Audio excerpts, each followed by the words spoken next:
I mean, as far as we know, we only have one life and we get this one chance to do everything. Why limit ourselves and why not just go and experience all the world has to offer? That's like my big thing is like I feel like so often we get so stuck in like, oh, we need to just stay in our bubble, stay in our lane, stay in the box. And I'm like, there's so much more life out there.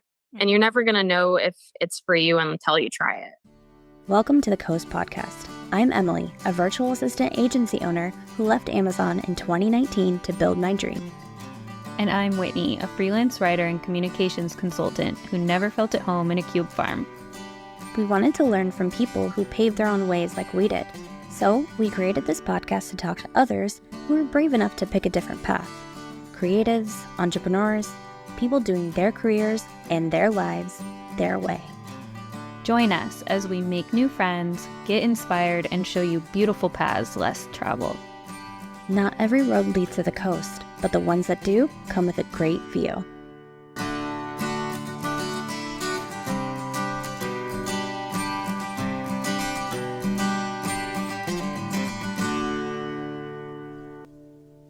Hey everyone, and welcome back to the Coast. My name's Emilie Given, and I own a virtual assistant agency in Linwood, Washington.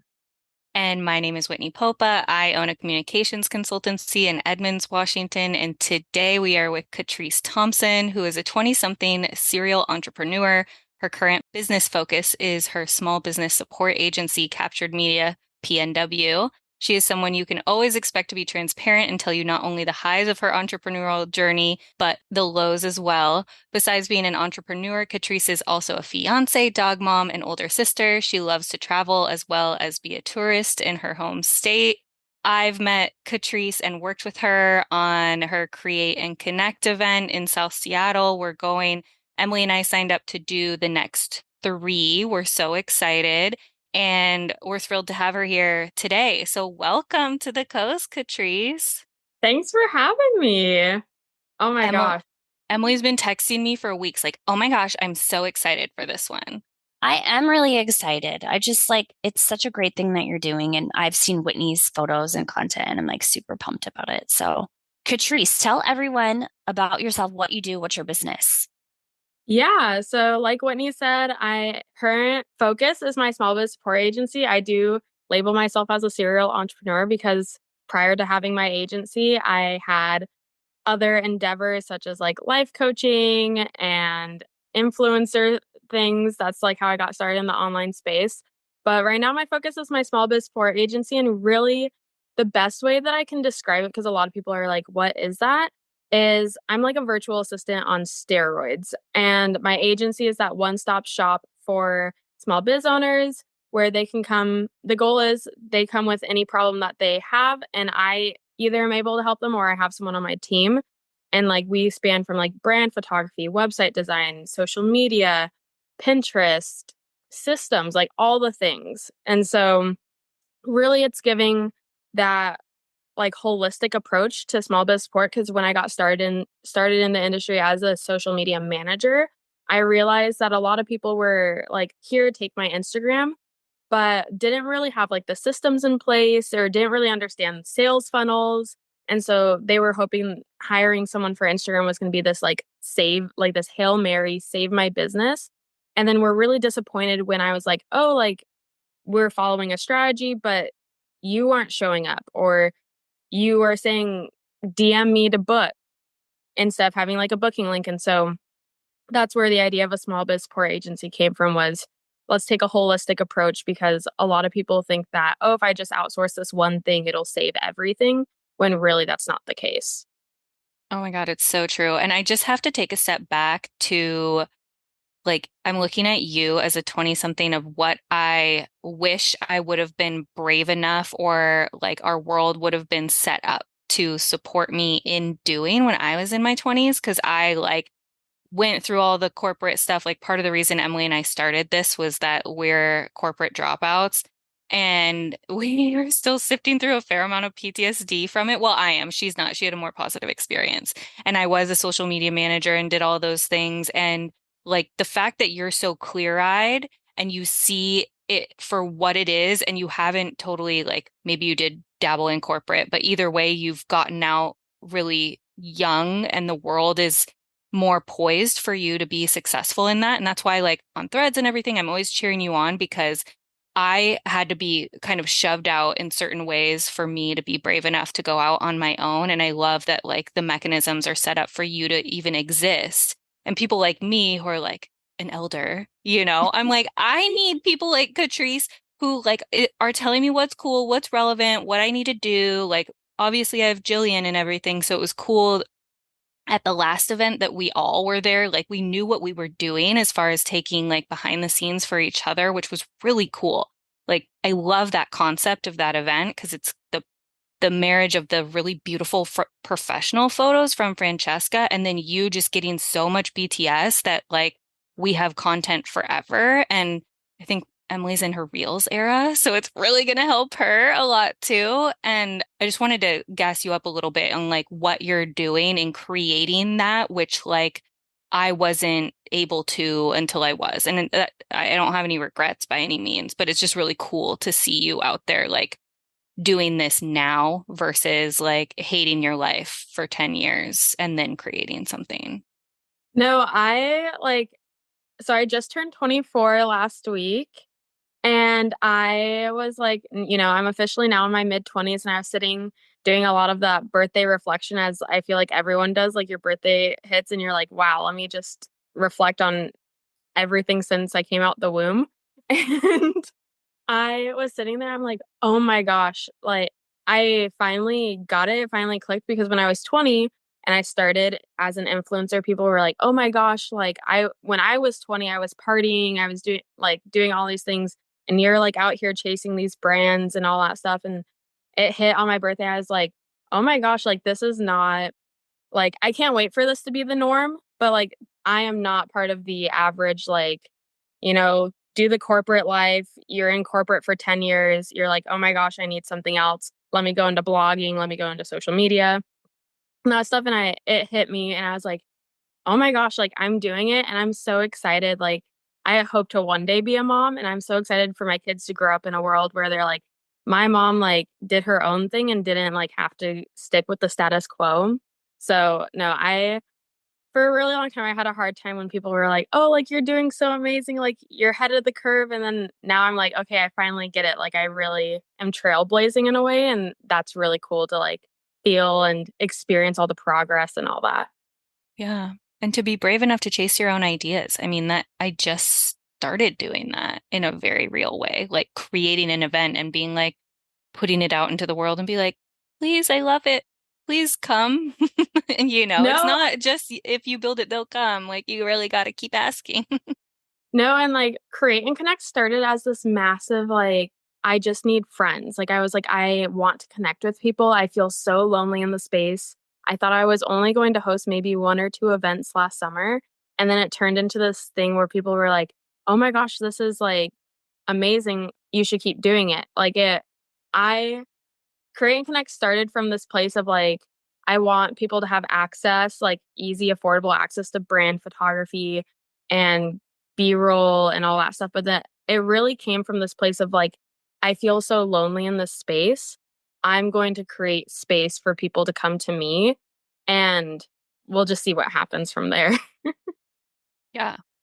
And that's why we created the coast too. Like, we To make wanted friends. We say it friends. all the Yeah. time. Yeah. Yeah. Yeah. So it's super cool. I think it's really cool though, also that you are, like Whitney said, like going after your dreams and brave enough to chase it. Cause at 24, I was like so concerned what other people thought of me and like, oh, that's not the right way to do it. I have to do it the way I was taught. I have to do it like the way I was told and climb this corporate ladder. And like, it's pretty cool that you, I guess, broke out of that before you got into it. Yeah. Yeah, like I had a couple years in corporate. I worked for like a nonprofit in their aquatics department and I like started like swim instructor, lifeguard and got all the way to like aquatics director and I was running two pools in two different like buildings, two different cities. And like I I look back on my time. It was only a few years, but I'm like so glad I got out really early because I have so many friends who are obviously older than me. I feel like I've always ran with the older crowd. Maybe it's like the older sister in me who like I just was always with the adults at parties and family gatherings. And so like everyone's like, yeah, like I just got out of my engineering job or I just got out of this and like I feel so burnt out. And I'm like, I'm really glad that I one recognized all the red flags that were coming up in my 9 to 5 and was like, this is not for me. And then also it was this at the time I was going to school to be a sex ed teacher. When I was working my 9 to 5, I was trying to pay my way through college. And I had met this man on a train, so random, when I was 16. And he was like, I think, like, we had this really, he was really persistent on talking to me. He was so persistent. And I wanted my headphones and I didn't want to interact with this stranger on the train, but we ended up having this conversation. He told me after he asked me the big question of, what are you going to do when you grow up? What are you going to be? I said, I'm going to be a sex ed teacher. He said, I think you're meant for more. And that really stuck with me. And as I got caught up in this corporate like red flag cycle, and I loved the courses I was taking for being a teacher, but something just always sat there being like, am I really meant to just sit in a classroom 9 to 5, like September through June, have my summers off? Like, is that really all that I'm meant to do? And then I found an influencer course and was like, you know what, I'm going to give it a try. And then it just has led into now 4 years of throwing spaghetti at the wall, figuring out what sticks, and then falling in love with the things that do stick and then just going for it. I love that. And back to your earlier point too about kids. So we both have kids. I'll let Emilie speak for herself. But part of the forcing function for me was when I was pregnant with my first child, I didn't have any kind of leave. Like some jobs have leave leading up to you giving birth. I had none of that. It was before Washington gave moms more leave and unpaid, of course, but anyway, I just was like, okay, I'll work until I give birth. Like there was no option for me. And I had 6 weeks of unpaid leave after that. And I just remember thinking as we were touring these daycares and they were going to get half my money. I didn't love my job and I was commuting to it so far. I was going to have to give this tiny infant up to them. And I was just thinking, what do I want him to see from me?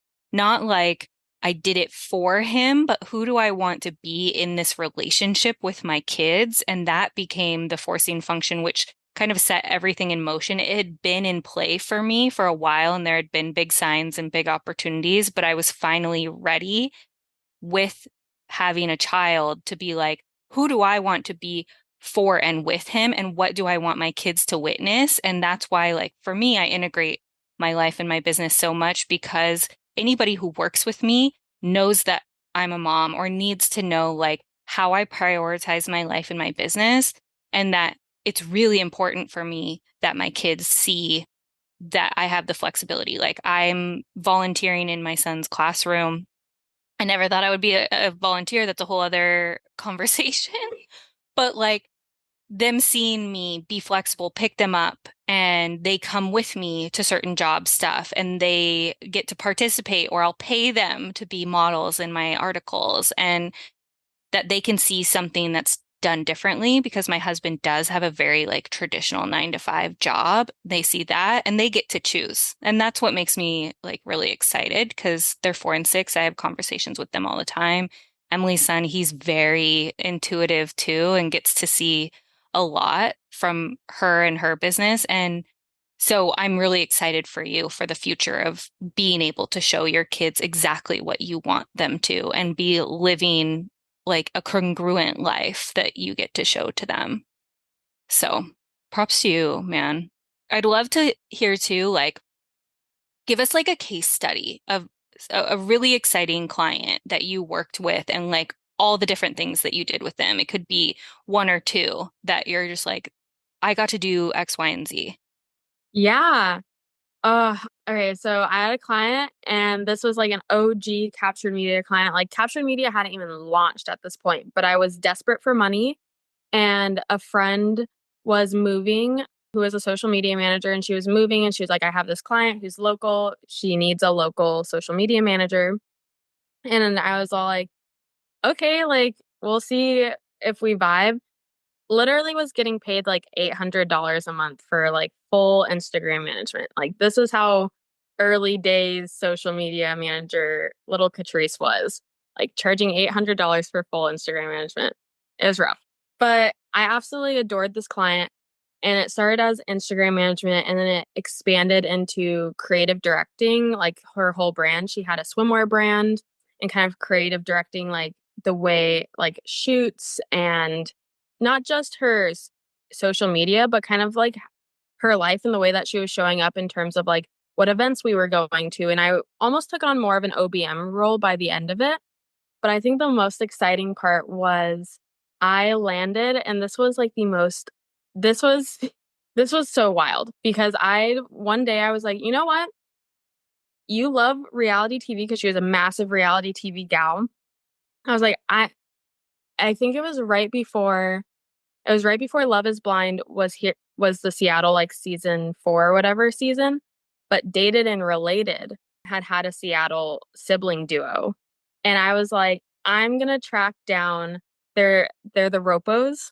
And I was like, I'm gonna land a collaboration for this small Seattle swimwear brand with some Netflix stars. And I was like, this is totally out of my wheelhouse. I've never done anything like this before. I had done influencing where I had reached out to brands. I'd never come from the brand side. And I was like, I I don't know if what's gonna happen. And I just started engaging with the Ropos and, they are big TikTokers. So I was hopping on TikTok more. I got way more involved on TikTok than I ever thought I would. I was really I had a lot of tension when it came to like short form video and completely like abandoning the idea of like Instagram is the holy grail of social media. But I hopped on one of their TikTok lives, and I literally in the comments section, I was one of the first people to hop on their live. I said, I have a client who's interested in working with you. Could I get your email? Because I couldn't find it anywhere. They gave me their email and I set up this massive like collaboration that spanned over at least 6 months where they helped pick out like the colors for the new the new season line, and we did a photo shoot. This was my first time getting to fly for business, like by a client, not just for like a business retreat. And like my client flew me down to LA and I creative directed this shoot, and it was one of those experiences where I'm like, if I did not have the bravery to just put myself out there and I'm so open to being told no, but if you don't put yourself out there, like you're never even going to get that answer. And I just was like, okay, I want to make the most of this partnership, this relationship with this client because one, was an OG. And so I was like, this is my time to test and plug and play. And she gave me that flexibility and that freedom to be like, oh, I want to experiment with a little bit of your web design, or I want to experiment with this. Or I don't think I'll ever go into like product based businesses and doing fashion, but I do know how to kind of get started in the swimwear world if I really wanted to. But it was one of those cases where I just like put myself out there. I put her out there. I was like, are you ready to be seen by the world? Because being able to land that collaboration for her was so big in terms of like that. I think so often we sit as entrepreneurs when we're first starting out being like, oh, like we're this really little itty bitty startup and we wait for something big like a Forbes or some like to get featured in like the local paper for us, like Seattle Times. We want those. And then we're like, wow, we're a business. And it was really cool to create that moment for her where she was like, wow, I'm recognized in a world where she's watched so much reality TV. She loves like that's her world. That's her little getaway. And so it was really cool to be like, wow, I'm now part of this. I'm not just like here being a fan and a consumer, but I'm now getting into it. And like her goal is to eventually get her swimwear onto reality TV, Too Hot to Handle, Dated and Related. They're always in their swimwear. So that was like one of the big things. Or right now I'm working with a client who is a travel content creator who is now transitioning into coaching other creators on how to land Airbnb collaborations. And it's been so cool working with her because she ended up investing in a coach who canceled the program last minute after she had already invested a ton of money and left her hanging. And she came to me and was like, I I have all these outlines, I have all these big ideas, I don't know what to do. And so then it kind of got into not just me providing services for her, such as like designing her slides, editing her outlines, but also to tap into like, what does it look like to be a mentor? How does it look like to be a coach? I know a lot of coaches right now have like quite a bad rep in the online space. And I kind of sit in this really funky, like, do I want myself to be seen in that way? But for me, one of the things I love about my clients is they are so open to me testing and playing with my different skill set and allowing me to like not only help them with that one thing that they say, hey, I need help with, but also letting me be like, let me see how far I can get you. Hmm. That's the magic, man. What do you do as far as pricing that? They have you on retainer then? Like, here's my package for you, and it includes, because that's like what a lot of us deal with is, the scope always changes, and sometimes you have a very specific scope, but often, like, I would think that you're going to these people with like, here's the what I can do for you and the different like tactics that go within that. Do I have room to play in here for X amount per month? Or is that something where you're like, I have this new idea, it's going to be more time and value, so I would like to discuss like changing the scope? What does that usually look like for you? Yeah, so for me, there's a few different routes that I can take. Sometimes I'm really not sometimes. I'm always really thorough with discovery calls if I'm hopping on them. I'm not a big discovery call gal, to be honest. But Same. when I'm hopping on them, I am really thorough. I have Otter AI transcribing the whole entire thing, and I get really deep into like what not only what is their goal of like hiring me, but where do they really see themselves in a year? Where do they see themselves in 5 years? Where do they want to go? And so when I'm crafting my proposal to send to them after that call, I'm using that transcription from Otter AI, plugging it into ChatGPT, having ChatGPT like outline like this is their goal and those types of things, and being able to really, when I'm proposing to them, I'm like, here's something that's a little under what you want but is the most affordable option. Here's exactly what you want and the price that I would charge. But I'm going to also give you an idea of what else I could do for you and kind of entice and intrigued that interest. And I've had clients sign on for those packages because they're like, wait, I didn't even realize that that was something I could have in addition to having a social media manager, having a web designer, and being able to be like, oh, well, like, here, I'll do your nurture sequence in addition to your website and those types of things. Another is I have a membership program called Evergreen Support Network where when people sign up, they pay a monthly like fee. It's like $97 for my tier two, which is where you get like DM business consulting, but then you also get pocket VA services. So this is the one client who I was talking about who's a travel creator. She's in that membership. And so for her, she will be messaging me about like, hey, this is something that I want to do. I'm consulting with her. We're figuring out like what's the best plan for her. And then she will be like, this is something I want. And I'll be like, okay, this isn't something that I necessarily offer quite yet. This is something I've thought about wanting to offer. Here's an hourly rate. Would you be willing to like pay and let me do it for you versus you doing it yourself? And so that's another way that I go about it, which I've absolutely loved because it's given not only her flexibility and the fact that she doesn't have to pay a virtual assistant on a regular retainer. It's $97 a month. She gets the consulting and the help and the strategy at this point. And then when she needs done for you services, then it's more like based on what she needs versus like trying to figure out every week what should I assign someone. Hmm. So, and then also with the swimwear client, for her it was, hey, like I know that you're paying me this much right now and this is how much I've been charging you. But since we added this, would it be possible to up the rate now that this is something I'm doing consistently after I've played with it for a while? So there's a few different ways that I go about it, but it just really depends on the client. Emilie, do you have your wheels turning? No, because I think that there's there's nothing wrong with being broad, right? But there's also nothing wrong with like niching really hard like I did, right? So we offer executive assistant support, which is like calendar, travel, email. And that's really all we do. I don't want to do the additional social media. I don't want to figure out what else you Well, need. now you have a So person you can yeah, I think refer to, it's Catryce. wonderful that you do that because I do have clients like wanting all the creative stuff. And I'm like, I know this is, we're very standard in what we do.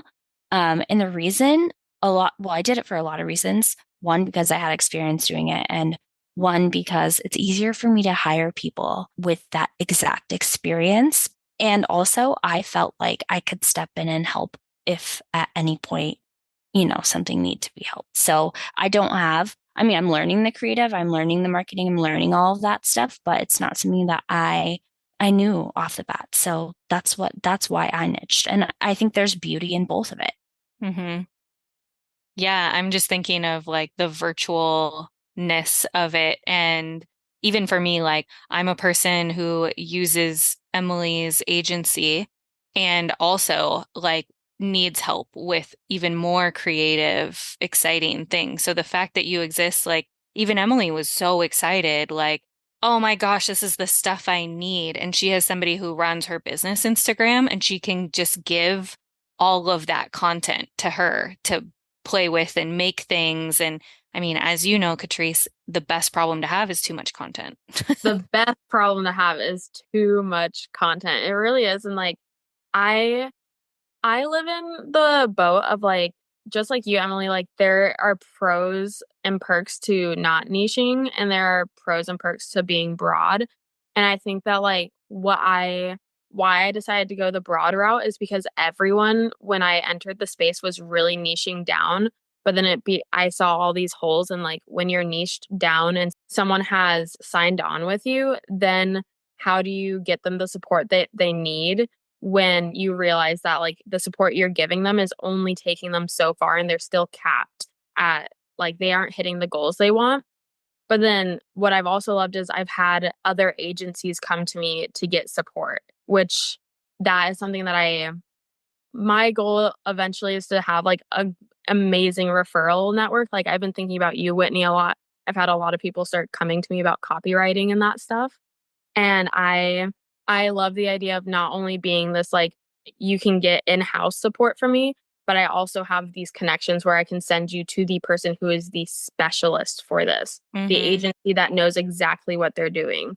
Obviously I know what I'm doing, but the person who really is like niched in this and has spent X amount of years doing it versus me where social media would be my specialty, but I've expanded out into a bunch of other things as well as hiring a team to support me where and like fill in the gaps of my weaknesses with their Mm-hmm. strengths. Yeah, and Emilie and I have talked a lot about niching, and I don't know.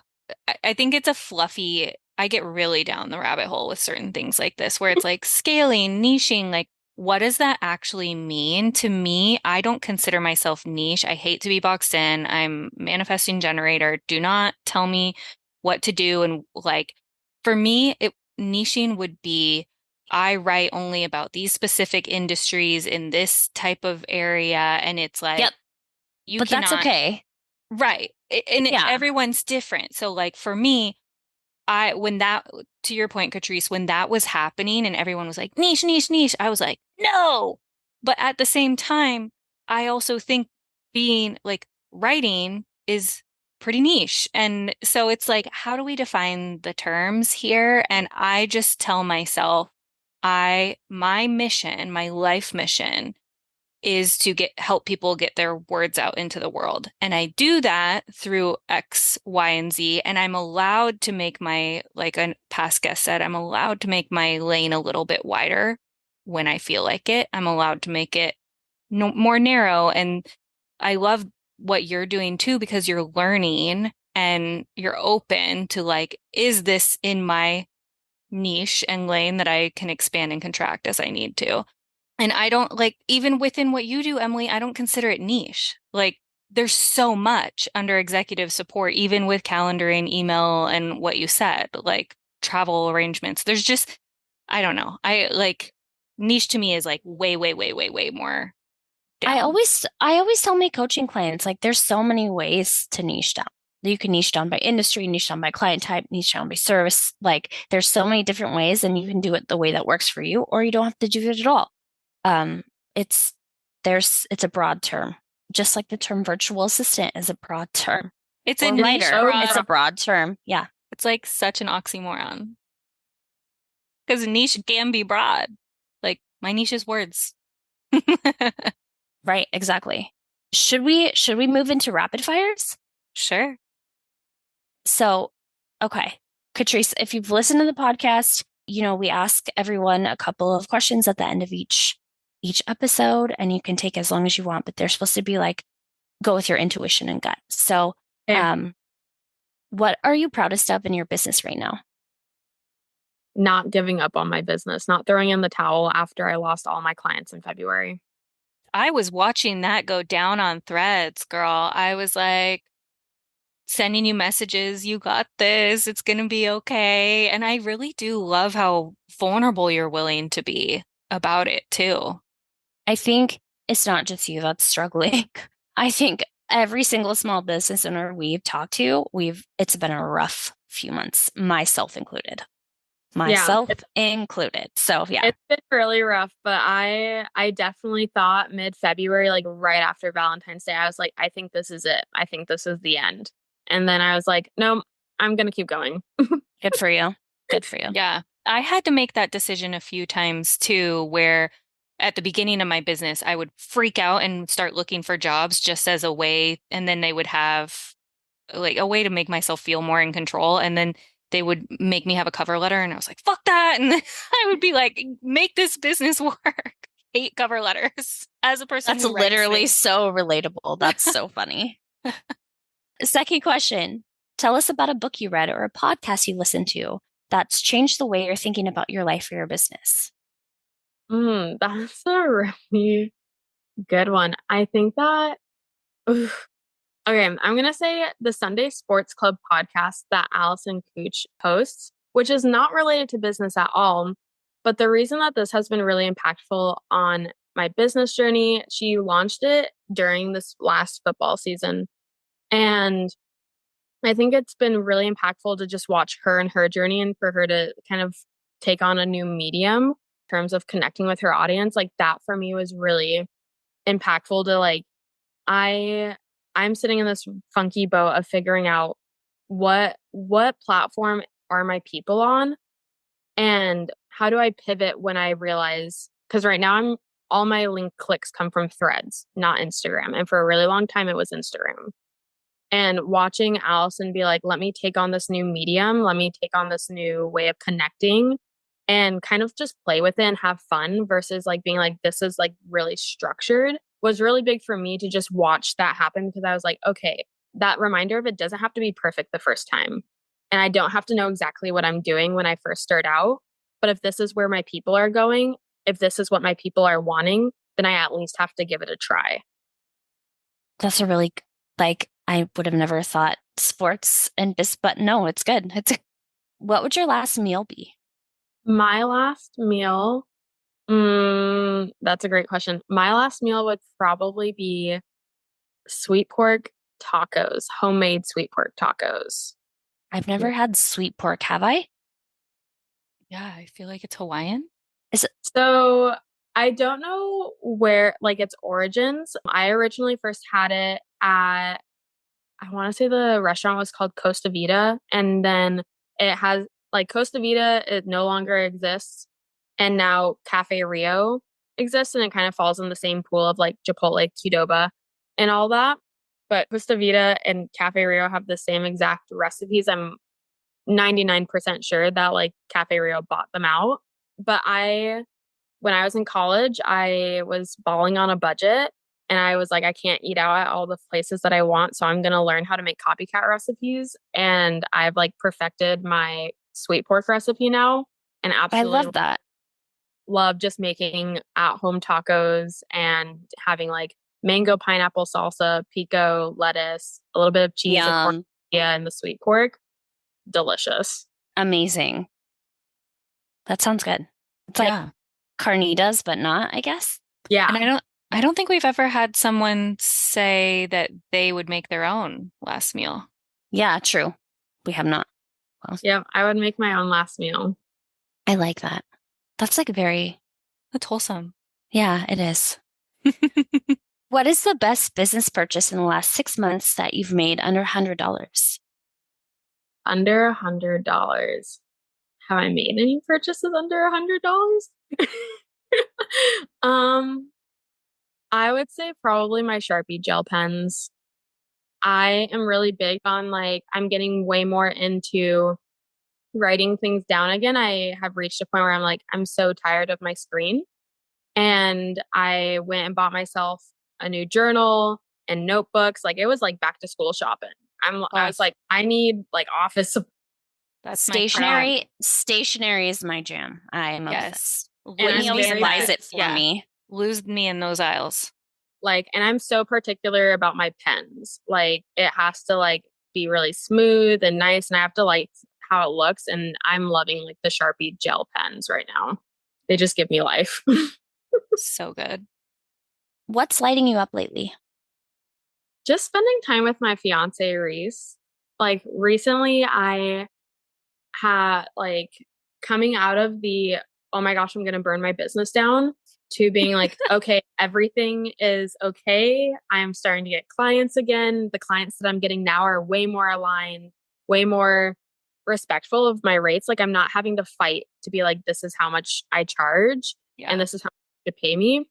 And last night I got done with teaching swim lessons. He got off of work and we just sat on the couch and just were watching Netflix, but we'd like just look at each other and be like, I love you. Like I'm just having such a good time. And it's been just really cup filling to just be able to sit in the nothingness versus feeling like I'm go, go, go. And that's what I'm learning right now is how to slow down. Like there's times for messy action, but there's also times for it's like taking a step back, slowing down and taking a more intentional approach. And slowing down has allowed me to just really enjoy little moments with Reese. That's really sweet. You're the second person in a row that has been gushing about their partner, and I think that's amazing. Yeah. Oh, Maybe not in a row, but Emilie, you will get to hopefully meet Reese at Create and Connect, and he's a gem. Yeah, he's the unpaid intern. He's I my love that. He's everyone's favorite unpaid intern. He is That's there. so awesome.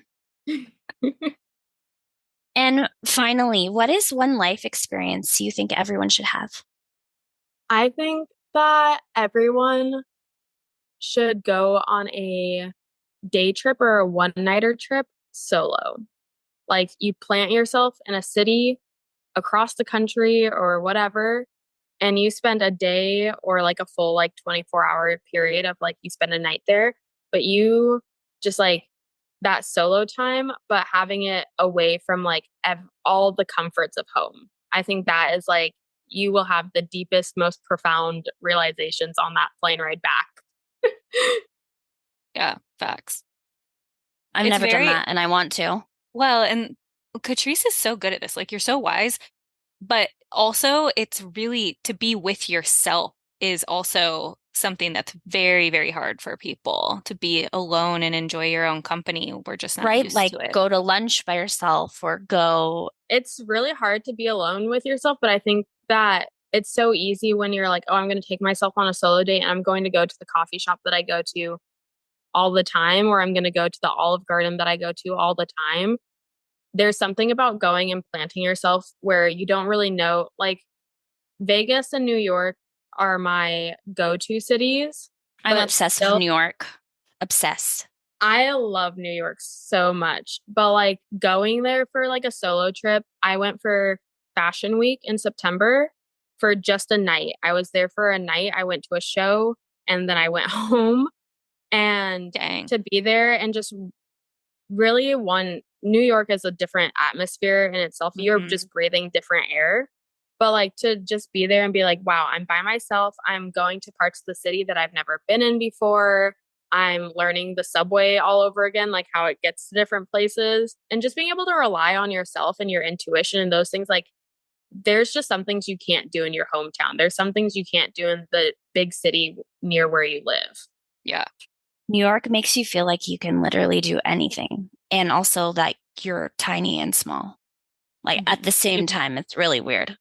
Yeah, New York is not my Sure. vibe, and I've done that too before, like spent a weekend there by myself. Very uncomfortable until it's not. Like even Emilie and I were supposed to go on a weekend together and she got COVID. And I ended up going by myself to San Diego, like right as things were kind of ending, like we were a little more free. And it was so uncomfortable and so necessary. Like, especially being deep in kids as I was for that time Hmm. too. It's this time, especially like solo trip after being with people inside your house for so long was tough. And I think from what you said too, Catrice, it's like, challenge yourself to do that like at least once a year because your life is so different and the things that you need change and you've really got to like go out there and discover new places and be with you. So I love that you do that. You do so many cool And things. it's You're so like cool. 24. Yeah, I next year I'm planning to run a marathon. That's on my like list of cool things that Catrice will accomplish is this summer skydive, next summer, well, not next summer, but next fall marathon.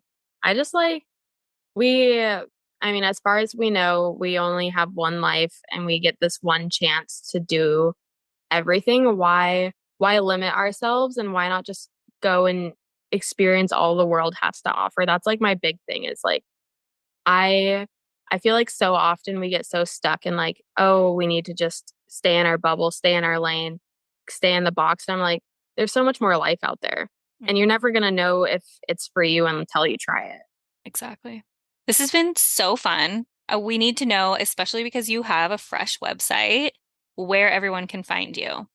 Yeah, so you can find me on just about any platform really, but I do have a brand new website, capturedmediapnw.com. I'm absolutely in love with it. And then you can find me on Instagram at capturedmedia.pnw or on threads at Catryce Thompson. Amazing. And I love a Threads stan like me. I did not pay Catrice to love Threads also, but like I love threads. It's I'm so good. thriving. It's refreshing. Yeah, I need everybody to spend more time there. If it feels right for you, all that, but it feels right for me. Don't knock it till you try it, guys. Yeah, exactly. Thank you so much for being here, Catryce. We have so enjoyed having you on and getting to know you. And thank you, everyone, for tuning in to this episode of The Coast. See you next time. Bye. Bye.